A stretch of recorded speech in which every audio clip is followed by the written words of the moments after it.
আসসালামু আলাইকুম, কেমন আছেন সবাই? আশা করি ভালো আছেন। এখন বাজে সকাল ৯টা। তো ঘুম থেকে উঠেই দেখি আকাশটা মেঘলা মেঘলা। সারা রাত ধরে বৃষ্টি হয়েছে, তাই সকাল থেকেই এখনো মেঘলা মেঘলা ভাব। তো সকালবেলা ঘুম থেকে উঠেই আগে খিচুড়ি বসিয়ে দিলাম। যখন বৃষ্টি হয় তখনই খিচুড়ির কথা সবার আগে মনে পড়ে। তো আমার খিচুড়ি রান্না শেষ। এখন চলে এসেছি ছাদে এসছি হচ্ছে লেবু নিতে। তো এই যে এখানে একটা বড় লেবু পেকে আছে, তো এই লেবুটাই নিয়ে নিব আজকে খিচুড়ি খাওয়ার জন্য।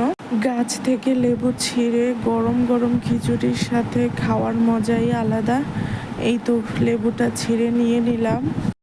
এখানে আরো লেবু আছে, কিন্তু ওইগুলা ছোট, ওগুলো একটু বড় হোক, অন্য কোনো দিন খাওয়া হয়ে যাবে। বাসায় এসে একদম বসে পড়েছি খাওয়ার জন্য। সবাই ভালো থাকবেন, আল্লাহ হাফেজ।